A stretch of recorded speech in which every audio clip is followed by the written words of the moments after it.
Que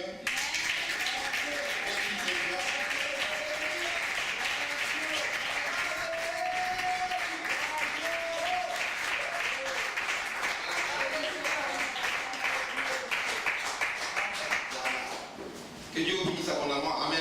Amen. J'aime quand on donne gloire à Dieu. La Bible déclare que tout ce qui respire loue l'Éternel. C'est notre manière de payer le loyer par rapport à l'existence que nous avons. Nous ne payons rien, mais la louange que nous donnons à Dieu, c'est comme si nous lui montrons qu'il a été sage, notre Dieu, de nous laisser en vie. Et que si nous continuons à vivre, nous continuerons à le louer. Celui qui ne loue pas Dieu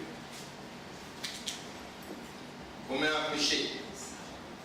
Parce qu'elle déclare que celui qui respire l'Éternel. Le péché, l'une des définitions du péché, le mot hébreu kata, qui veut dire péché, ça veut dire simplement le fait de manquer son but. Kata veut dire manquer son but. Quand tu manques le but, tu fais pas ce que tu supposais faire, tu commets un péché. Amen. Que tout ce qui respire loue l'Éternel. Et quand tu respires, tu ne loues pas l'Éternel, tu commets un péché. Amen. Hein? Amen. Alléluia. Amen. Il ne faut jamais manquer de louer Dieu. Tu te lèves le matin, tu bénis Dieu pour sa bonté, pour sa miséricorde. Avant de demander à Dieu, donne-moi ceci, apporte-moi cela, passe ton temps quand même à le louer. Amen. Pour ce que tu as déjà. Amen. Tu pries pour ce que tu n'as pas. Mais nous oublions de louer Dieu pour ce que nous avons déjà, ce que nous possédons. Amen. Amen. Si le Seigneur veut que je le mentionne aujourd'hui, c'est qu'il y a quelqu'un qui commet souvent ce péché-là. Amen. Hein? Alors réponds-toi aujourd'hui. Il faut savoir bénir Dieu. Le matin, tu loues le nom du Seigneur. Même dans les moments difficiles, comme on a vu pendant la prédication à la veillée le vendredi, même dans les temps difficiles, c'est le moment le plus favorable pour louer Dieu. Amen. Il ne faut pas louer Dieu seulement quand tout va bien. Ça, c'est ce que les païens font. Quand quelque chose de gloire à Dieu, merci Jésus, merci Jésus. Même s'il ne croit pas en Jésus-Christ, mais il dit merci Jésus, Dieu est bon. Mais il faut savoir dire que Dieu est bon, même dans le moment difficile. Amen. Quand je traverse un moment difficile, ça ne veut pas dire que Dieu est devenu mauvais. Ça ne veut pas dire que Dieu n'est plus bon avec moi. Non, amen. Dieu me fait passer par une épreuve parce qu'il sait qu'après cette épreuve-là, il y a quelque chose de plus grand, de plus glorieux qui m'attend. La Bible dit que notre foi, qui est plus précieuse que l'or périssable, est éprouvée également par le feu. L'or est éprouvé par le feu, notre foi est éprouvée par les épreuves. Et nous savons que chaque fois que l'or passe par le feu, il en ressort beaucoup plus brillant. Chaque fois que notre foi passe par les épreuves, elle en ressort beaucoup plus forte. Chaque fois que notre vie passe par les épreuves, elle en ressort beaucoup plus glorieuse. Amen.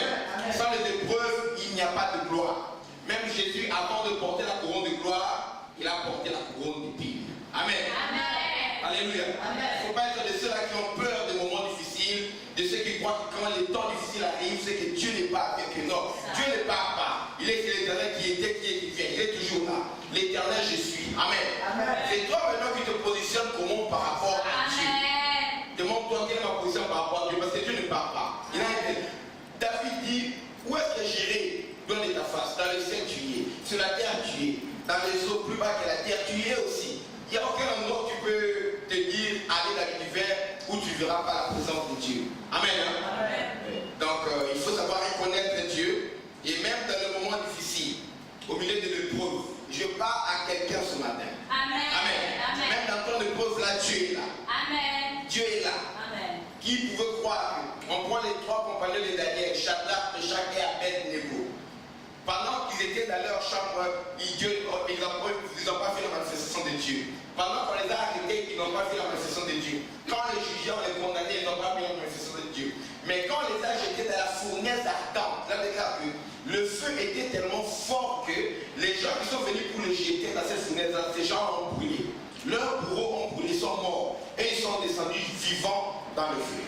Et mais quand on s'approche pour regarder ce grand trou où il y avait le feu, la personne va dire, est-ce qu'on n'a pas jeté 3 personnes? On a dit oui. Mais comment est-ce que je vois une 4e personne? Et le visage de la 4e personne ressemble à celui du Fils de Dieu. Amen. Dans l'épreuve de la fournaise, c'est là où Dieu a décidé de se manifester. Amen. Dans ton épreuve, tu auras une nouvelle révélation de Dieu que tu n'avais pas auparavant. Amen.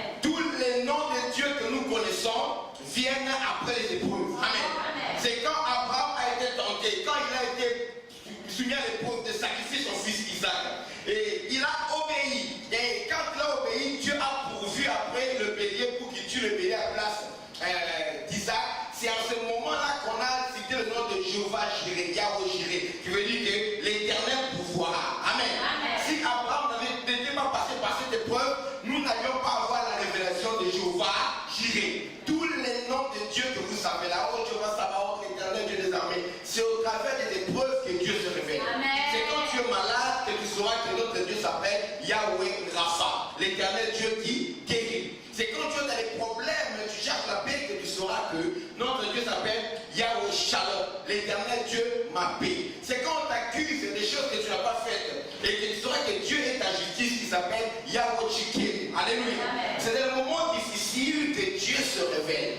Alors, les enfants de Dieu, vous ne devez pas avoir peur des épreuves parce que notre Dieu est grand. Aucune épreuve n'est au-dessus de la puissance de notre Dieu. Vous devez savoir en qui vous avez cru. Le monde dans lequel nous vivons, c'est un monde qui vous soumettra à des épreuves beaucoup plus encore que c'était auparavant.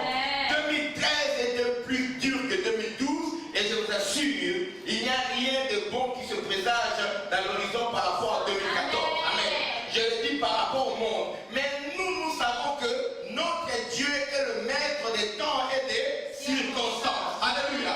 Ce qu'il a fait hier, il peut le faire encore aujourd'hui. Ce qu'il a fait avec David, il a tué Goliath devant David, il peut le faire encore aujourd'hui. Parce que David est mort